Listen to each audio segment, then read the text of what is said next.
Existem feridas que o tempo não apaga, especialmente aquelas desferidas por quem deveria ser nosso porto seguro. Por anos, sustentei um equilíbrio frágil em nome da harmonia familiar, aceitando silêncios e olhares de soslaio. No entanto, quando o preconceito e a ganância de quem me deu a vida atingiram a inocência da minha filha, o amor se transformou em uma justiça fria e calculista.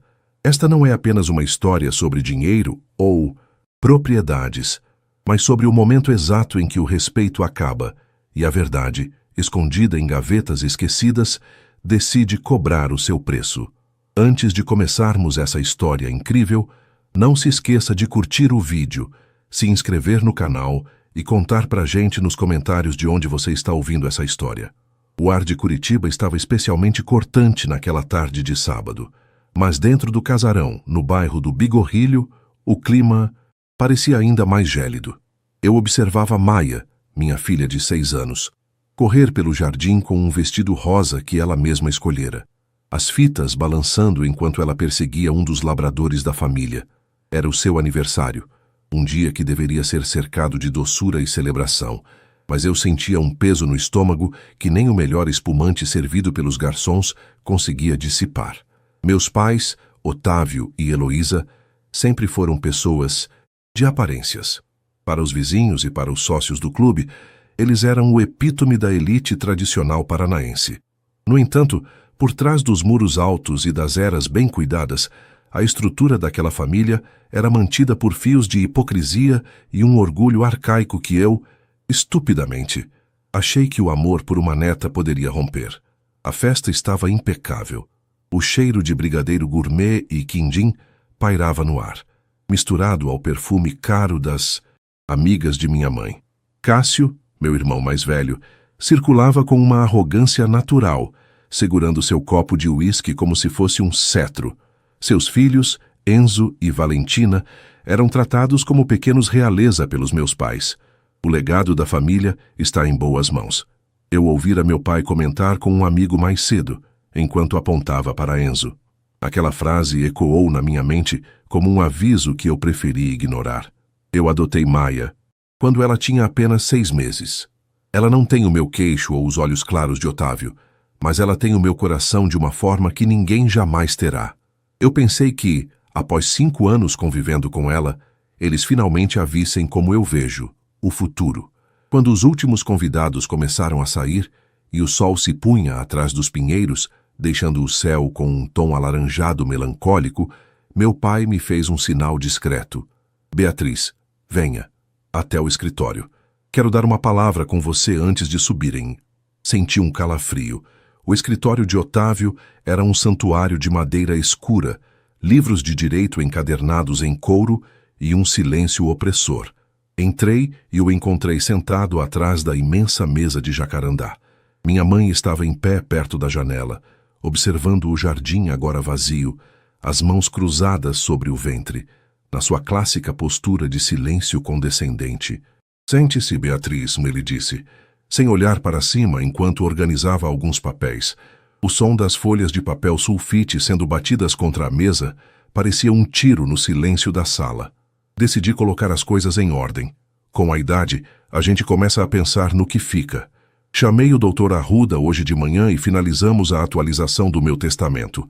Eu não disse nada, apenas esperei. Minha respiração estava curta.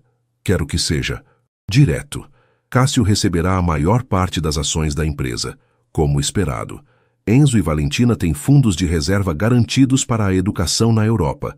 Quanto a você, terá sua parte em imóveis e uma porcentagem menor na holding. Ele fez uma pausa, finalmente fixando seus olhos cinzentos nos meus.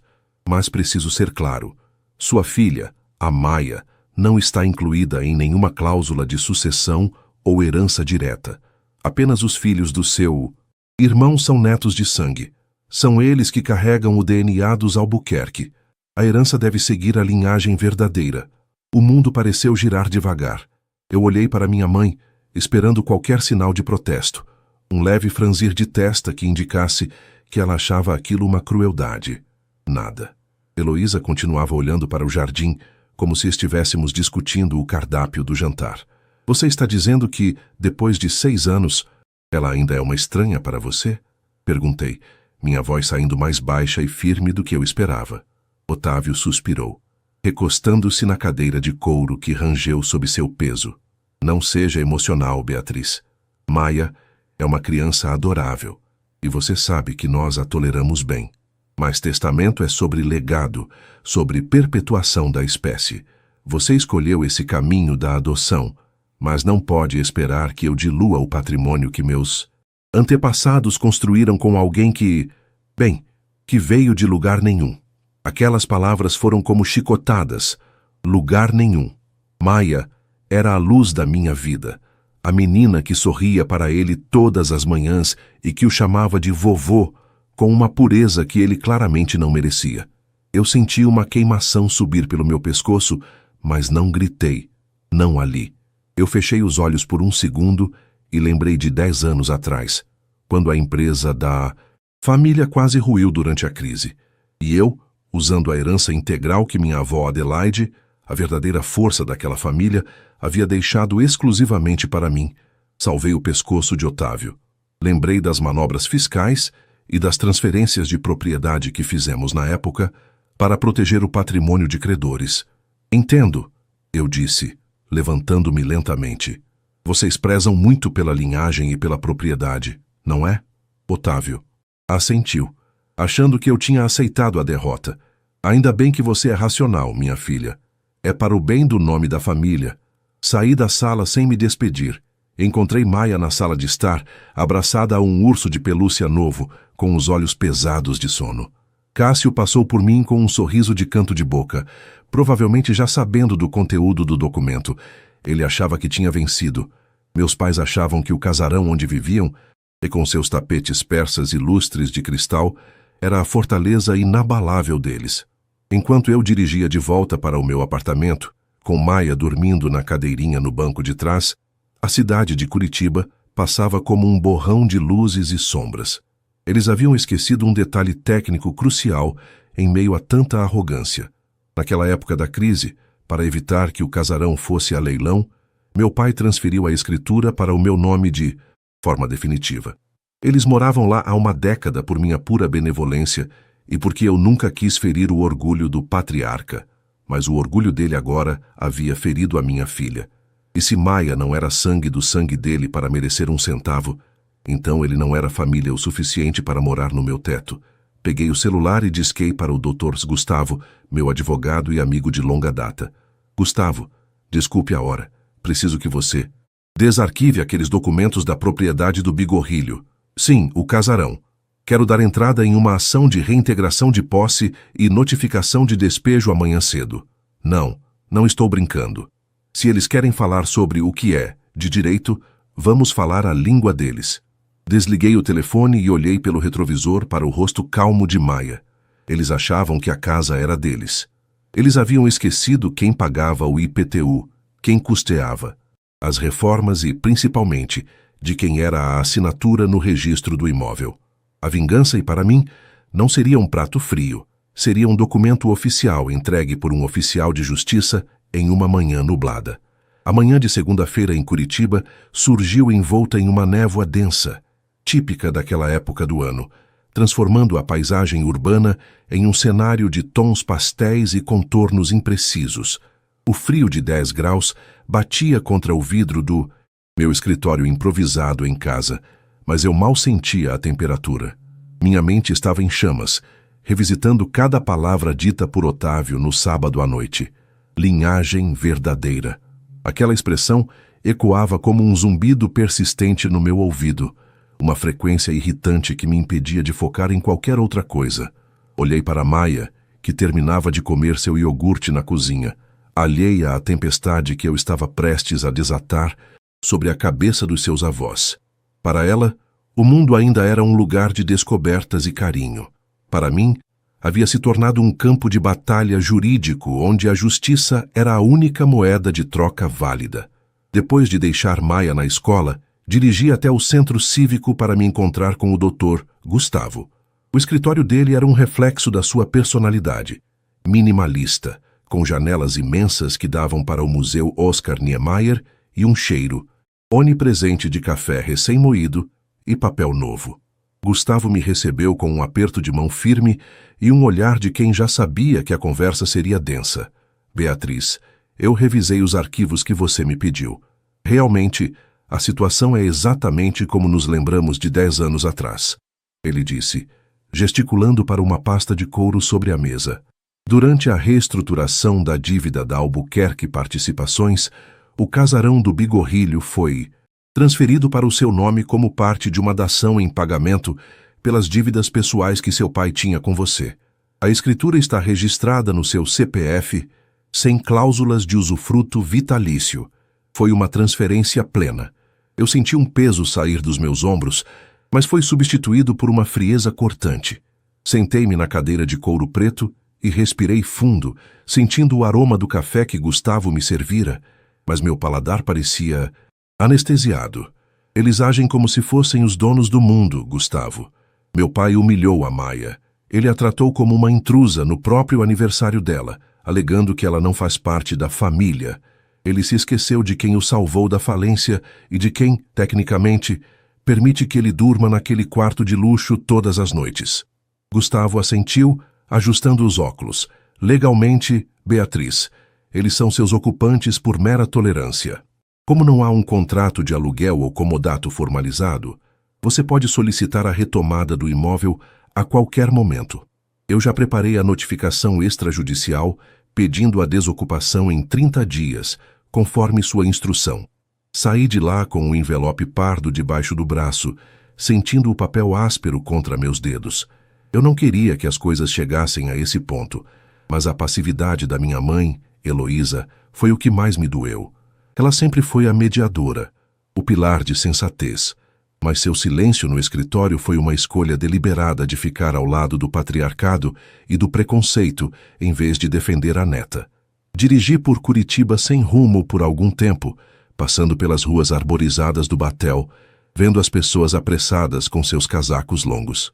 Eu pensava no esforço que fiz para ser a filha perfeita, a advogada brilhante que limpava a sujeira financeira da família, enquanto Cássio apenas colhia os louros e gastava os dividendos em viagens para o exterior e carros de luxo. O payoff emocional começou a se materializar quando meu celular vibrou no console do carro, por volta das 3 da tarde. Era o nome de minha mãe na tela. Eu sabia que a notificação havia acabado de ser entregue por um oficial de justiça. Atendi no viva voz, mantendo a voz tão neutra quanto o asfalto sob os pneus. Oi, mãe.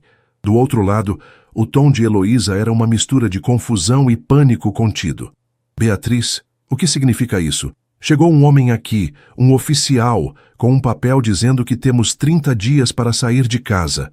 Ele disse que você é a requerente. Deve haver algum erro crasso. Algum estagiário do Gustavo trocou os nomes, não foi?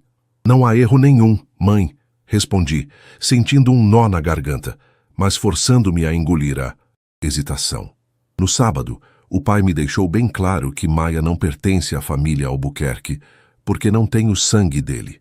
Ele valoriza muito a propriedade e o legado, certo? Pois bem, eu apenas decidi fazer uma auditoria no meu próprio patrimônio e descobri que sou dona de uma casa onde vivem pessoas que não respeitam minha filha. Se ela não tem direito à herança dele, ele não tem direito ao meu teto. Houve um silêncio absoluto do outro lado da linha, interrompido apenas pelo som abafado de vozes ao fundo. Provavelmente Otávio gritando e Cássio tentando entender o documento. Beatriz, você não pode estar falando sério. É a nossa casa. Onde vamos morar? Onde seu pai vai colocar o acervo de livros dele? Você está sendo infantil e vingativa. Heloísa explodiu, sua voz subindo uma oitava. A casa é minha, mãe. Sempre foi. Desde 2014.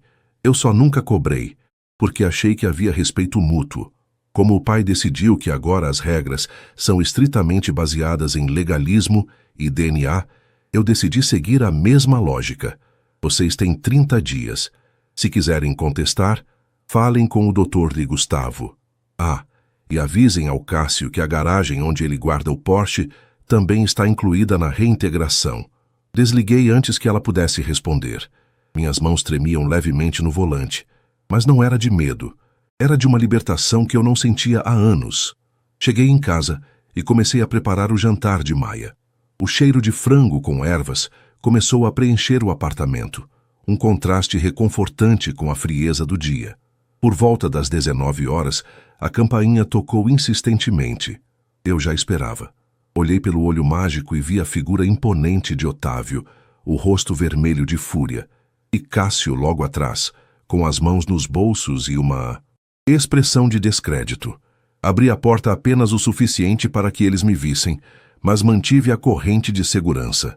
Beatriz, que palhaçada é essa? Meu pai rosnou, a voz ecoando pelo corredor do prédio. Você perdeu o juízo?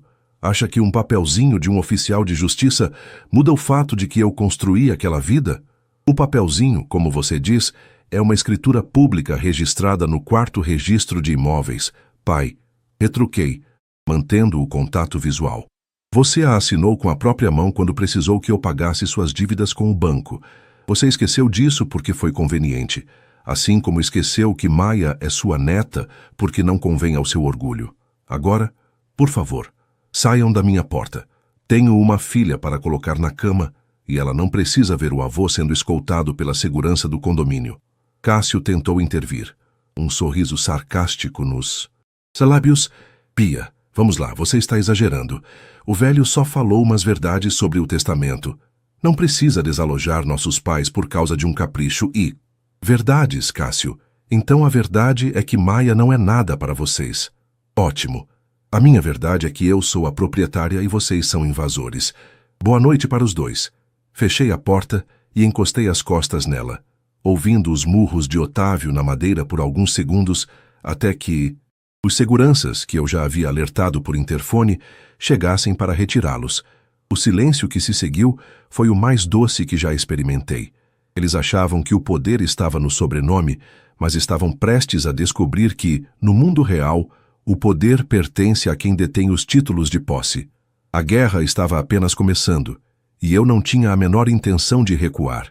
As semanas seguintes em Curitiba foram marcadas por um céu cinzento e uma chuva persistente que parecia lavar as calçadas de petit pavé da Rua 15, mas que não conseguia limpar a tensão que se instalara na minha vida.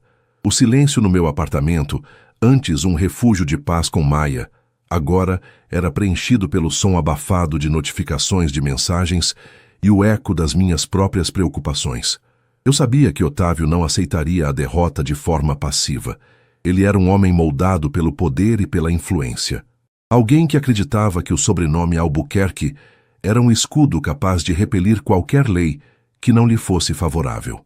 A notificação de despejo fora o primeiro golpe, mas a guerra real estava sendo travada nos bastidores, em escritórios de advocacia caros e em ligações carregadas de veneno que eu evitava atender. Maia sentia a mudança na atmosfera. Ela era uma criança intuitiva, com olhos castanhos que pareciam ler o que eu tentava esconder sob sorrisos forçados. Mamãe, o vovô Otávio está bravo porque eu não sou de sangue. Ela me perguntou certa noite, enquanto eu escovava seu cabelo.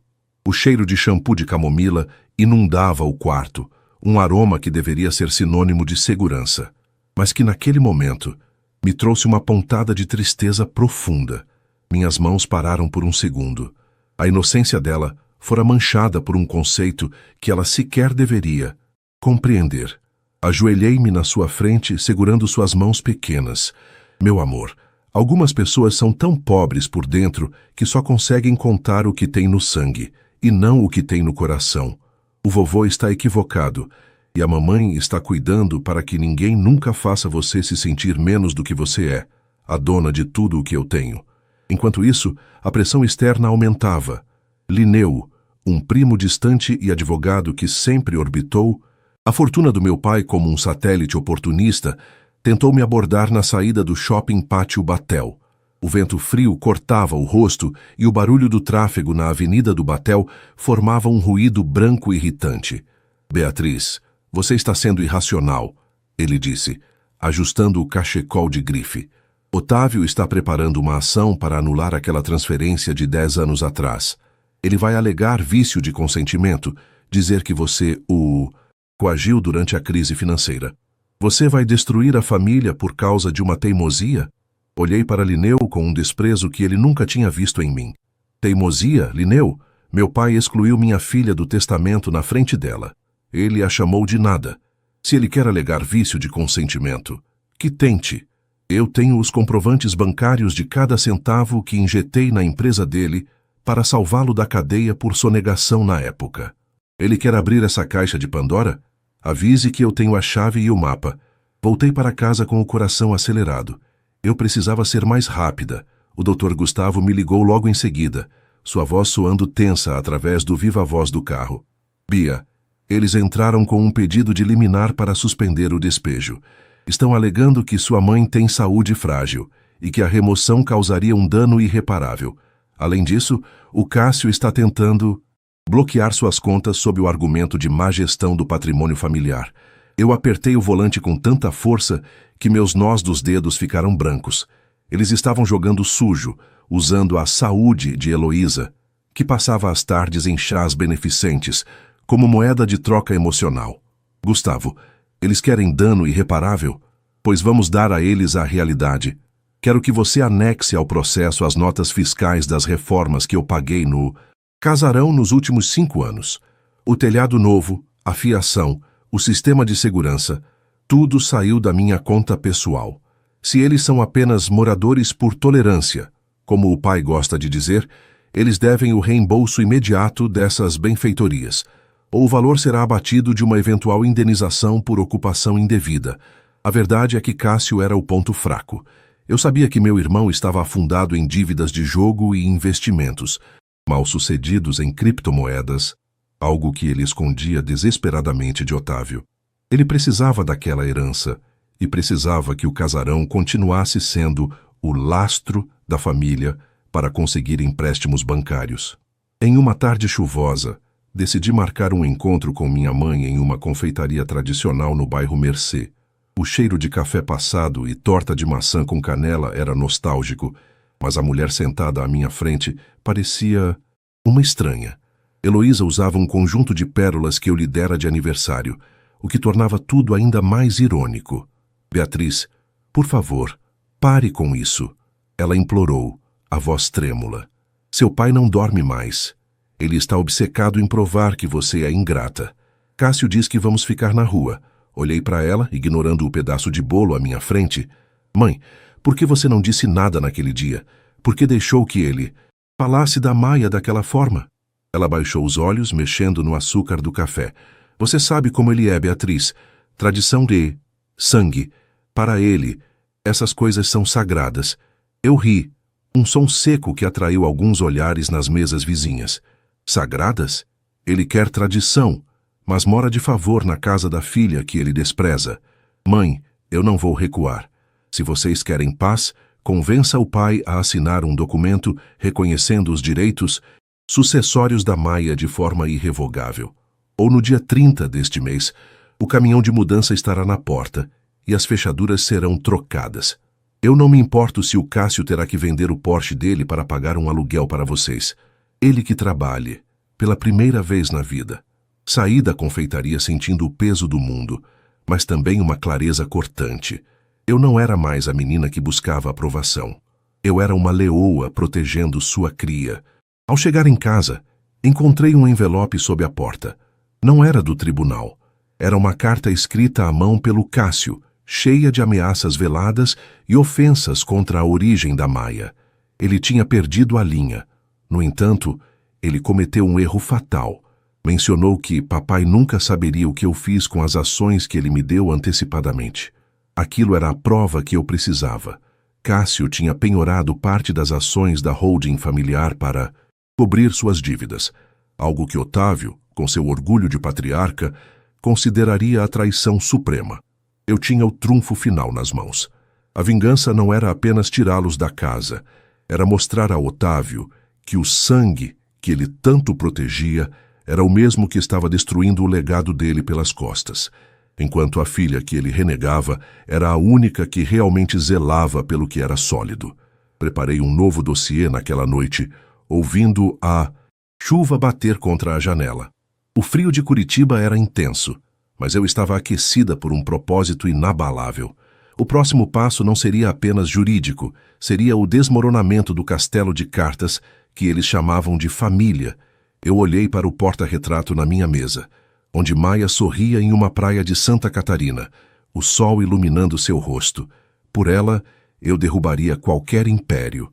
O 30º dia amanheceu com uma geada fina, cobrindo os gramados do Bigorrilho, transformando a paisagem de Curitiba em um cartão postal gélido e silencioso. O relógio marcava pouco mais de 8 da manhã quando estacionei meu carro em frente ao casarão que, por anos, foi o símbolo do poder e da arrogância dos Albuquerque. Desta vez, eu não vinha como a filha submissa ou a advogada que resolvia problemas. Eu vinha como a proprietária retomando o que era seu por direito. Ao meu lado, seu Dr. Gustavo segurava uma pasta de couro preta.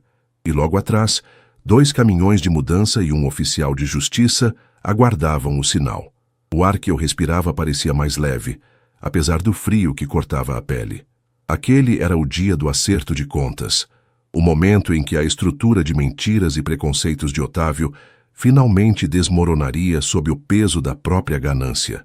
Caminhei até a entrada principal, o som dos meus sapatos ecoando nas pedras irregulares da calçada. Antes que eu pudesse tocar a campainha, a porta se abriu. Otávio estava parado ali, vestindo um hobby de seda caro que parecia ridículo diante da situação, o rosto vincado por uma noite mal dormida e um ódio que ele não conseguia mais esconder. Heloísa apareceu logo atrás dele, com os olhos vermelhos e inchados, segurando um lenço contra o nariz. O cheiro de café forte e lustramóveis vinha de dentro da casa, e um perfume de lar que eles estavam prestes a perder. Você realmente vai levar isso até o fim, Beatriz? Meu pai perguntou, a voz rouca, tentando manter uma dignidade que já não possuía. Você vai expulsar seus pais para o olho da rua por causa de uma criança que nem sequer é sua? Aquela criança tem nome, pai. É Maia, e ela é mais minha do que este sobrenome jamais foi seu em termos de honra, respondi, mantendo a voz calma e firme. O oficial de justiça deu um passo à frente, apresentando o mandado. O silêncio que se seguiu foi interrompido apenas pelo barulho de Cássio descendo as escadas, carregando uma mala de grife e falando ao celular de forma frenética. Quando ele me viu, seus olhos brilharam com uma mistura de medo e deboche. Você vai se arrepender disso, Bia. Quando os amigos do clube souberem o que você fez, ele começou, mas eu o interrompi, com um riso seco que o fez calar a boca. O clube, Cássio, você realmente acha que alguém ali vai te estender a mão quando descobrirem que você é um fraudador? Projetei minhas palavras como flechas. Tirei do envelope que Gustavo me entregou o dossiê que eu havia montado nas últimas noites. Pai, você falou tanto sobre linhagem, sobre o DNA dos Albuquerque e sobre proteger o legado para os netos de verdade. Pois bem, olhe para seu filho de sangue. Entreguei as cópias das escrituras de penhor e as notas promissórias que Cássio havia assinado, usando as ações da holding familiar como garantia para dívidas de jogo em cassinos clandestinos e investimentos furados em paraísos fiscais. O rosto de Otávio mudou de vermelho para um pálido cadavérico enquanto ele folheava os papéis. O que é isso, Cássio? Otávio rugiu, as mãos tremendo tanto que o papel estalava. Minha mãe soltou um grito abafado, cobrindo a boca. Cássio tentou gaguejar uma desculpa, mas a verdade era nua e crua. Ele havia vendido o futuro da família para alimentar seu próprio ego e vício. Ele não protegeu o legado, pai. Ele o canibalizou, continuei, aproximando-me dele. Enquanto você excluía a Maia do testamento para preservar o sangue, o seu herdeiro legítimo estava entregando as chaves do seu império para agiotas e bancos. Se não fosse por mim, que comprei essas dívidas discretamente através de uma empresa de fachada para não deixar o nome da família ser jogado na lama antes deste dia, você já estaria sem nada há meses. O colapso de Otávio foi total. Ele se apoiou no portal da mansão, as pernas parecendo não sustentar mais o corpo que antes emanava autoridade. Heloísa começou a soluçar alto, um som desesperado que ecoava pelo hall de entrada. Naquele momento, eu não senti prazer na dor deles, mas senti uma justiça profunda. Eles haviam colocado o patrimônio e a biologia acima da humanidade, e agora estavam perdendo ambos. Vocês têm 2 horas para terminar de colocar o essencial nos caminhões e ordenei. Eu aluguei um apartamento de 2 quartos no Alto da Glória para vocês por 6 meses. É modesto, mas é o que o meu dinheiro, o dinheiro da filha que vocês renegam, decidiu prover. Depois disso, vocês estão por conta própria. E quanto ao Cássio, as ações agora são minhas. Ele está fora da empresa, sem direito a 1 centavo de rescisão. Cássio tentou avançar na minha direção, mas o oficial de justiça e o motorista da mudança se colocaram no caminho. Ele era um homem pequeno, diminuído pela própria mediocridade. Observei enquanto os funcionários começavam a carregar as caixas. Vi o piano de cauda ser protegido com mantas, as obras de arte que eu tanto admirava sendo retiradas das paredes. Cada objeto removido era um pedaço do pedestal de Otávio sendo demolido. Minha mãe se aproximou de mim, tentando segurar minha mão, mas eu recuei. Como pudemos chegar a isso, Beatriz? Ela perguntou entre lágrimas. Foi quando vocês decidiram que o amor tinha pré-requisitos genéticos, mãe. A Maia é minha filha. E nesta casa, a partir de hoje, só entra quem a ama sem reservas. Por volta do meio-dia, o último caminhão partiu. O casarão estava vazio, restando apenas o eco dos meus passos e o cheiro de uma era que havia terminado. Entrei na biblioteca, onde a luz do sol de inverno entrava pelas frestas das cortinas retiradas, criando faixas de ouro no chão de madeira. Sentei-me na poltrona que um dia foi do meu avô e fechei os olhos por um momento. O peso de 10 anos de humilhações veladas e o trauma do último aniversário de Maia haviam sido finalmente transformados em algo sólido: autonomia. Eu não precisava mais da aprovação deles.